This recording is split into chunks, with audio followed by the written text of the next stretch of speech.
Boa noite em nome do Senhor Jesus. Amém.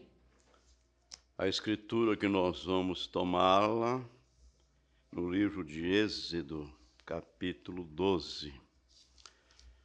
Nós cumprimentamos todos os presentes, também aqueles que estão através da internet, desejando que Deus continue operando em nossa vida, levando à perfeição aquilo que Ele mesmo tem iniciado. Êxodo capítulo 12, nós vamos fazer essa leitura e vamos meditar um pouquinho na mensagem Redenção pelo Poder.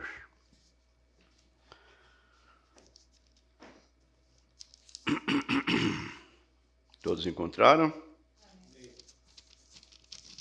Aqueles que não têm a Bíblia, simplesmente preste bastante atenção.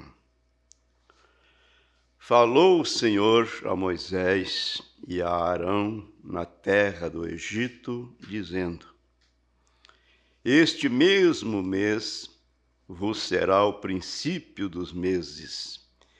Este vos será o primeiro dos meses do ano. Falai a toda a congregação de Israel, dizendo: Aos 10 deste mês, tome cada um para si um cordeiro, segundo as casas dos pais, um cordeiro para cada casa. Mas se a família for pequena para um cordeiro, então tome um só com o seu vizinho, perto de sua casa, conforme ao número das almas, conforme ao comer de cada um, fareis a conta para o cordeiro.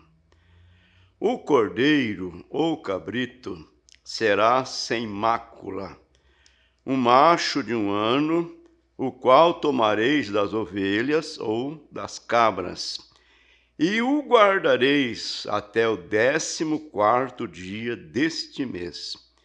E todo o ajuntamento da congregação de Israel o sacrificará à tarde. Tomarão do sangue e pô-lo-ão em ambas as ombreiras e na verga da porta, nas casas em que o comerem. E naquela noite comerão a carne, assada no fogo, com os pés, melhor dizendo, assada no fogo com pães asmos, com ervas amargosas o comerão. Não comereis dele nada cru, nem cozido em água, senão assado ao fogo, a cabeça, com os pés, com a frissura, e nada dele deixareis até pela manhã. Mas o que dele ficar até pela manhã, queimareis no fogo. Assim, pois, o comereis, os vossos lombos cingidos, os vossos sapatos nos pés, o vosso cajado na mão, e o comereis apressadamente.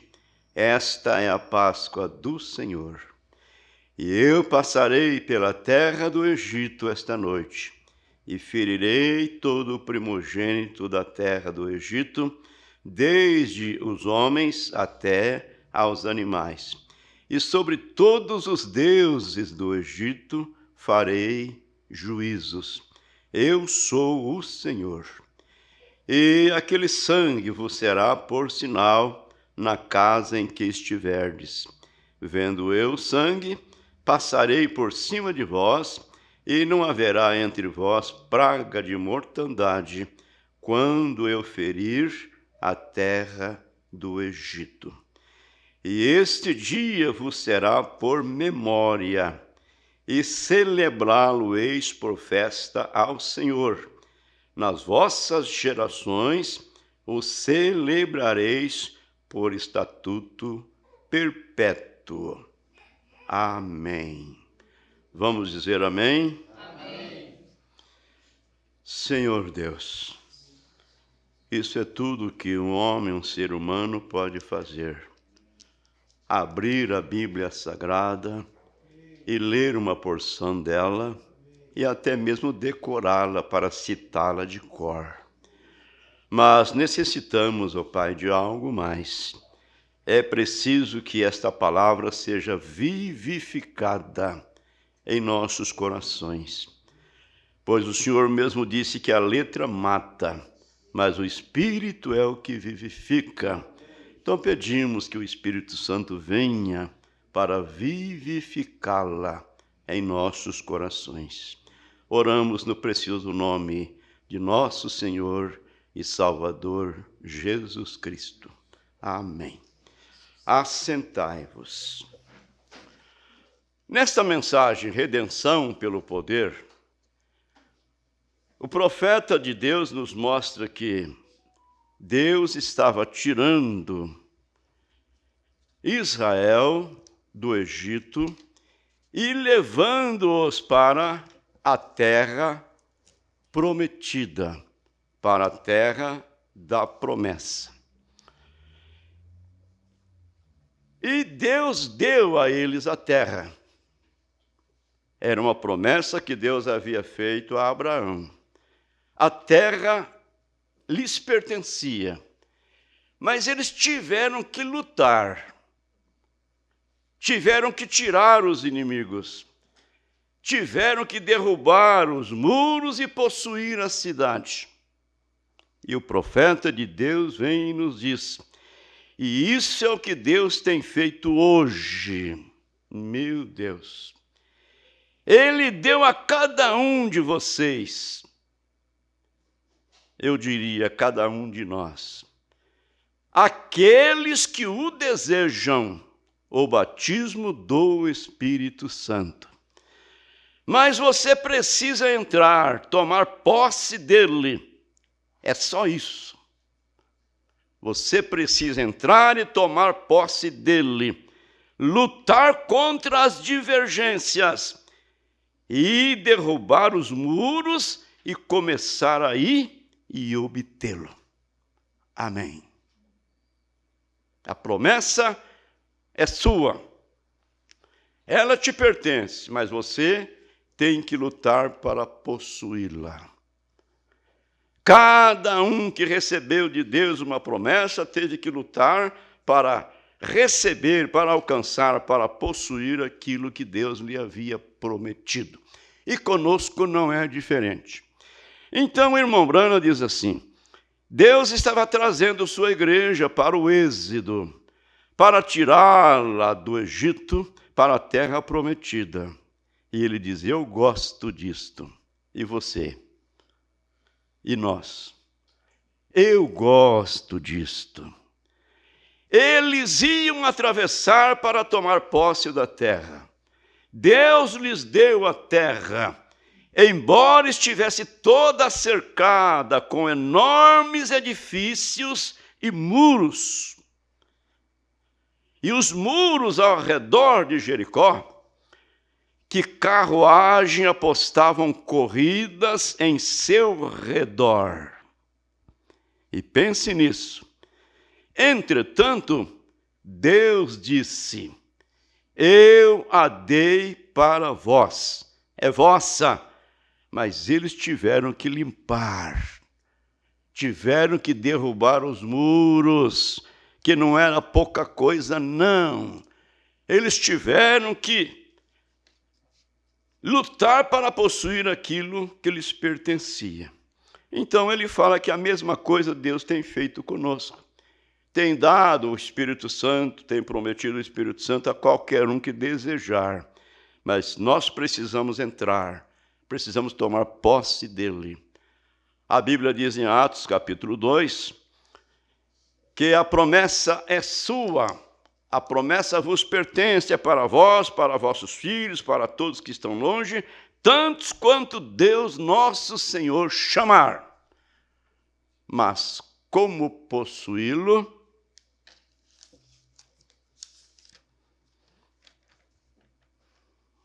Meu Deus, ajude-nos.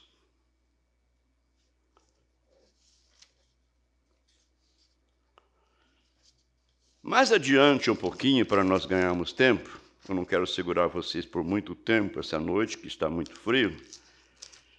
Terminando até as 9, tá bom, né? Vão descontar esse começo aí, tem que descontar, né? Você não pode nem ficar gravado. Meu povo são bonzinhos. Meu povo não dá trabalho. Meu povo são ovelhas. Está escutando aí o técnico de som? Muito bem. Então, o irmão Brana, falando de Israel possuir a terra, ele disse que lá havia 2 companheiros. Um deles era Josué e o outro chamava-se Calebe. Eles estavam olhando, melhor dizendo, eles não estavam olhando para qual lado fosse o lado científico. Vocês sabem que a ciência tem sido um tropeço sobre aquilo que o cristão precisa ter: fé. A fé olha para o invisível. A fé vê o invisível. Falando com o pastor Olavo, pedi para ele fazer um grande favor. Eu sou muito preocupado. E às vezes a gente acorda à noite e fica preocupado, diz: meu Deus, como é que a gente pode fazer? Aí Deus me deu uma direção. Fala com o pastor Olavo,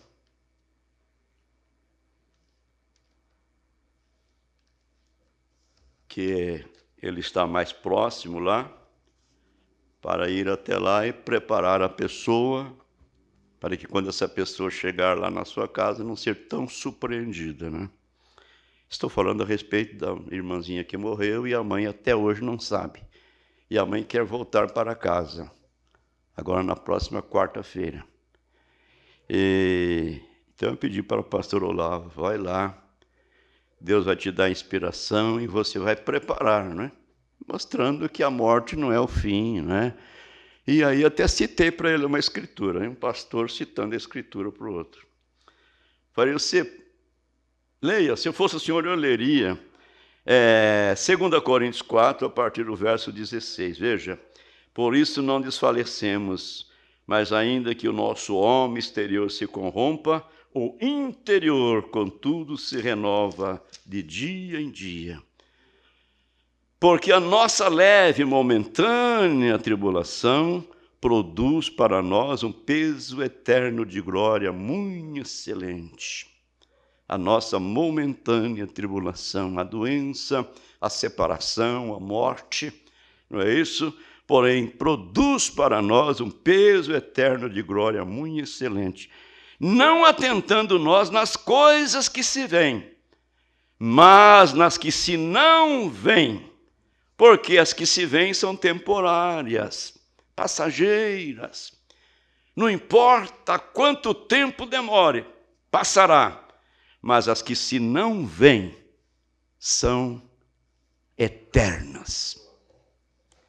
Falei para ele: se fosse eu, estaria essa escritura e daria alguma orientação, né? Fazia muito mais que um psicólogo, com certeza. 2 Coríntios 4, a partir do verso 16. Então, amados irmãos, Josué e Calebe não estavam olhando para o lado científico. Eles estavam olhando para o que Deus lhes havia prometido, olhando para aquilo que Deus disse. Israel era um tipo da igreja. Tudo o que aconteceu lá está acontecendo agora, aqui, porque lá era uma sombra. Agora, e nós, eu e você, aguardando a volta do Senhor Jesus para o arrebatamento?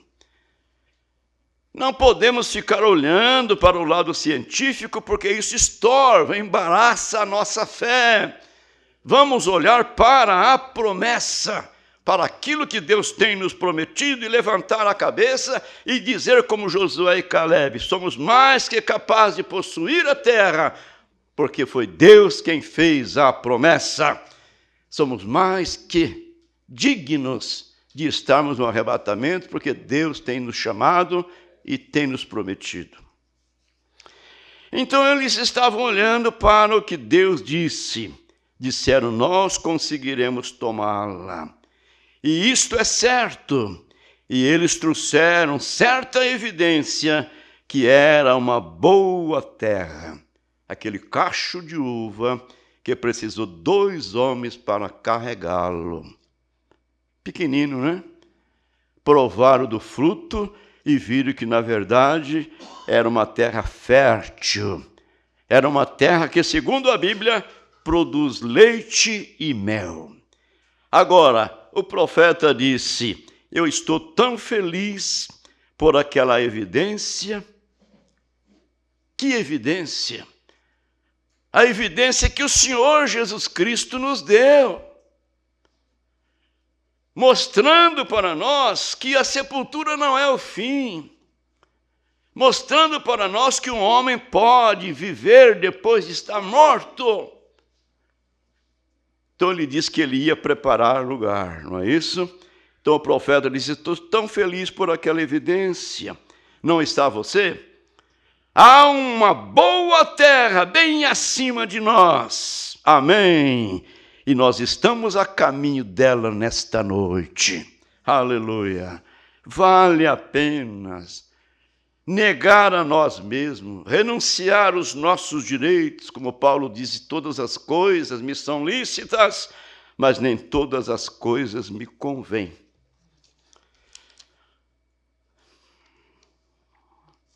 Agora, eles estavam bem diante da redenção.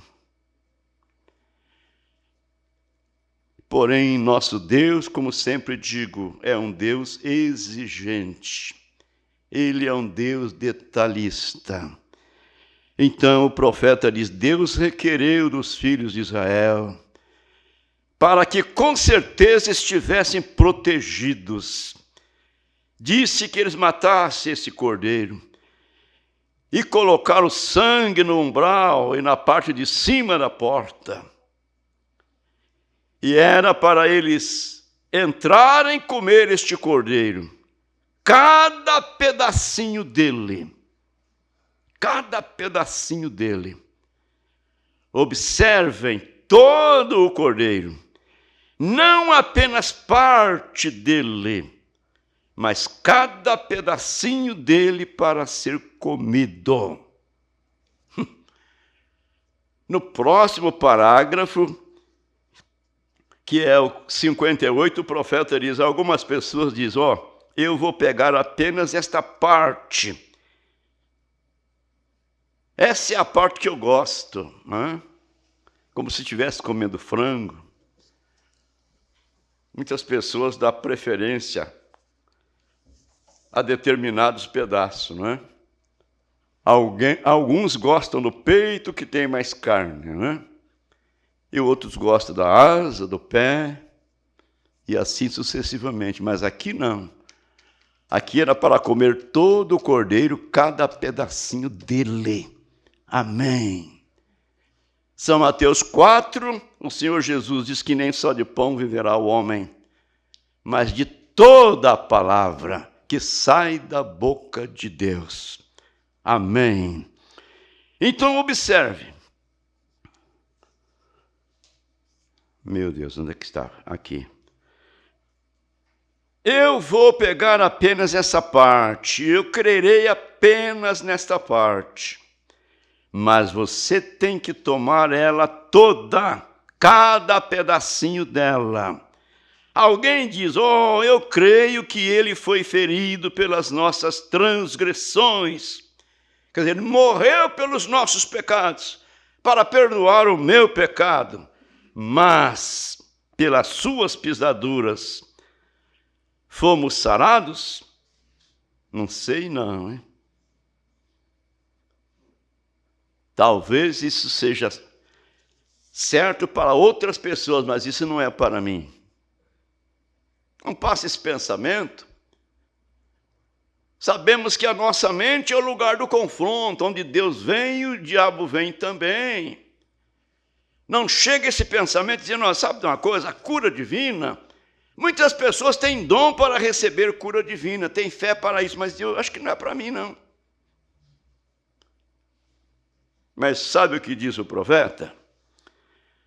O profeta de Deus diz assim, olha, mas nós queremos ela toda, amém. É o cordeiro todo, cada pedacinho dela é para ser comido, ela toda. Parte dela é difícil, mas temos que comê-la de todos os modos, porque assim disse Deus. É sua palavra. E passarão céus e a terra, mas suas palavras não hão de passar. Deixa eu ir só mais um pouquinho aqui e eu vou lhes fazer uma pergunta. Agora, não é para ficar nada dele. Ele disse, quando vocês o comerem, não comam cru, nem cozido em água, mas vocês devem comê-lo bem assado. Ele repete novamente dizendo, e eu gosto disto. Amém. E nós gostamos também. Veja bem, não é para comer dele nada cru, nem cozido em água, mas assado no fogo. Que coisa! Assado no fogo. Então o profeta diz, eu gosto disto. Todos nós gostamos, né? E há pessoas tentando comer a palavra de Deus e a tomam como se ela estivesse crua. Eles a mastigam e cospem nela e tudo mais. E dizem, eu simplesmente não consigo aguentá-la. Eu não consigo suportá-la. Vocês estão entendendo? Comparando o cordeiro que representa Cristo com a palavra escrita, os mandamentos escritos que nós devemos obedecer cada pedacinho dele. Então, simplesmente não consigo aguentá-la, eu não consigo suportá-la. O profeta diz, ela não está cozida o suficiente. Quer dizer, ela não foi assada o suficiente. Mas asse-a, bem assadinha. Meu Deus. Seja um pedaço de carne bovina, ou seja um quartozinho de uma leitoa. Eu gosto disto, irmão Brana. Eu gosto muito disso. O senhor gosta também, né, pastor? Pastor Cláudio. Meu Deus do céu. Hoje mesmo saboreei um pedacinho de um porquinho, uma costelinha assadinha. Mas que coisa boa. Tive que parar. Falei, vai fazer mal esse negócio aqui, hein? Para, chega. E eu gosto dos pedaços que tem menos carne. Mas o dente não ajuda. Aí você pode botar um dedo assim, e morder que o dente não segura, né? Os dentes da frente gastaram. Meu Deus. Então, veja o conselho do profeta. Ela não está cozida, ele quer dizer assada o suficiente. É só isso. Asse-a com fogo. O fogo representa o Espírito Santo. Tenha Deus no seu coração primeiro, e Ele a assará para você. Ele vai fazer a palavra de Deus ficar doce na sua vida. Não importa o quanto ela me fira, é para o meu próprio bem. Ela não me matará, mas ela vai me dar vida eterna. Tenha Deus no seu coração primeiro. e ele assará para você, correto? Assada no ponto, temperada no ponto, então ela terá um bom gosto. Amém. Oh, amados, Deus fez a promessa e nós precisamos ir em busca daquilo que é nosso. Vamos lembrar das virgens nécias? O que lhes faltou, ou o que lhes faltaram, eram virgens. Preenchia todos os requisitos das demais. Porém, faltou o azeite. O azeite simboliza o Espírito Santo. Isso nos pertence. Vocês me aguentam mais 5 minutinhos? Deixa eu ler aqui. Agora você não pode ficar assim. Você não pode ficar de fora dizendo, eu não sei se isso é para mim ou não. Isso foi para os dias passados. Tão somente receba o Espírito Santo primeiro. E veja que a cura divina significará para você então. Estamos necessitando de Deus nesse assunto. É verdade.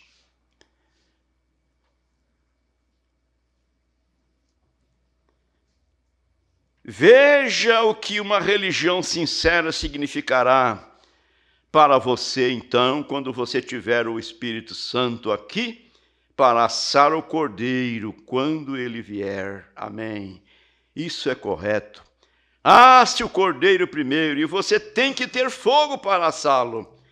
Ele deveria ser assado.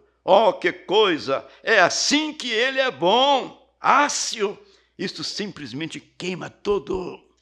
Aí ele conta que ele estava olhando em uma oficina de fundição, e ele observou que ele esquentava aquele fogo, e esquentava, e aquele fogo simplesmente ardia e ardia.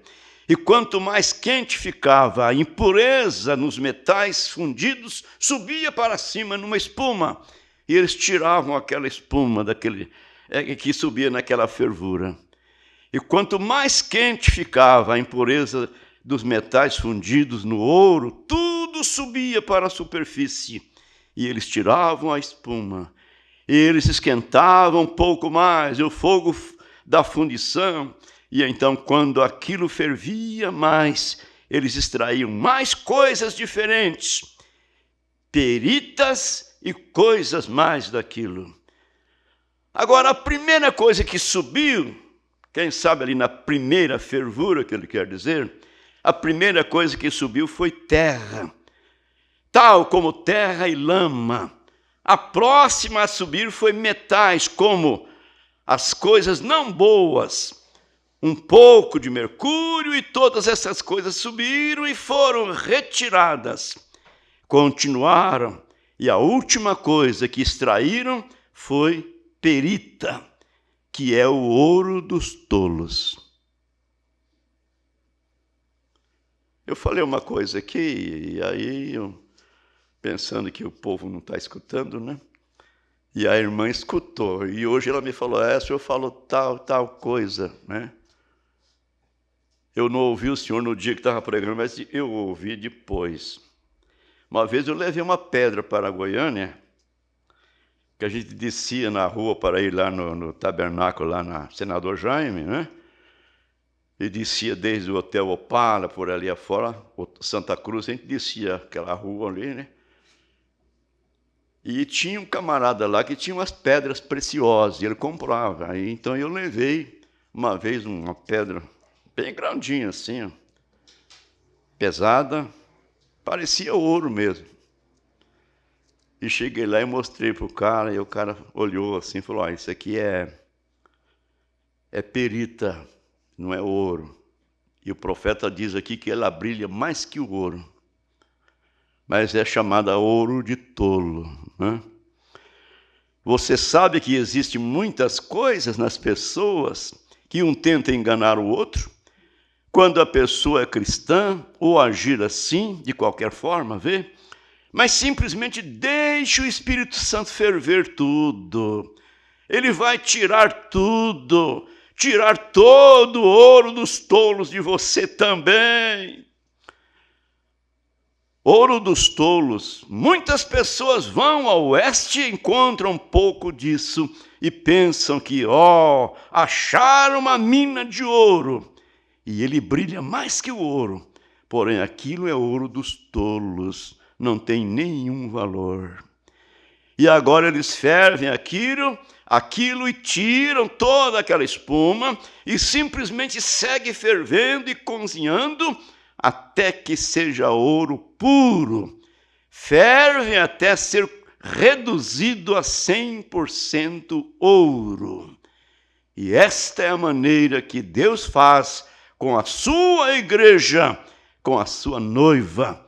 Derrama o Espírito Santo sobre ela e ferve ali até ele extrair todo o mundanismo, extrair todas as divergências e o egoísmo e tudo isso, a ponto de, com a fervura, ele tirar isso de cada indivíduo que se aproxima dele.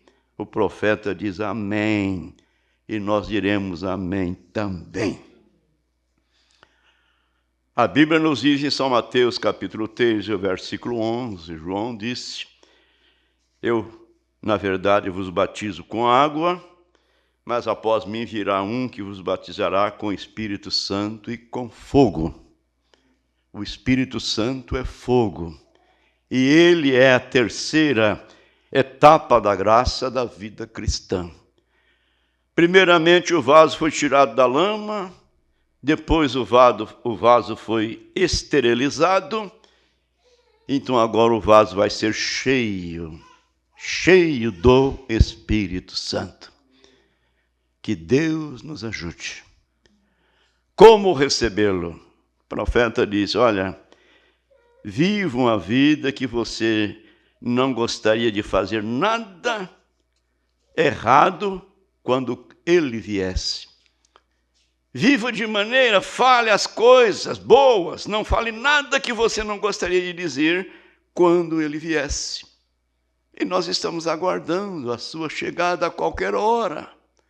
Não é isso verdade? Olhamos para os acontecimentos, a Bíblia tem se cumprido, amados. E nós estamos, tal como Israel, de posse, não é? De posse da nossa redenção. O profeta diz, ele estava bem próximo à redenção, e nós estamos bem próximo ao arrebatamento.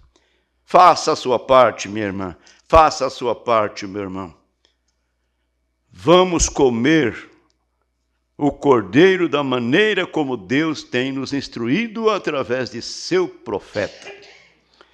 Grande Deus, obrigado, bom Pai, pela maneira como o Senhor tem zelado da tua igreja nesse dia final. O Senhor armazenou este alimento espiritual, porque vemos que o mundo está passando fome, tal como nos diz daquele rei que veio aquela seca, porém José armazenou o alimento lá no Egito. O Senhor tem armazenado para nós a tua palavra, a mensagem que não é vista, não é encontrada em nenhum destes seminários, mas o Senhor tem sido gracioso para conosco. Aceita a nossa gratidão. E agora ajude-nos, ó Pai, colocar a sua palavra em prática na nossa vida. Nós o pedimos no nome de Jesus, teu Filho amado. Amém, amém.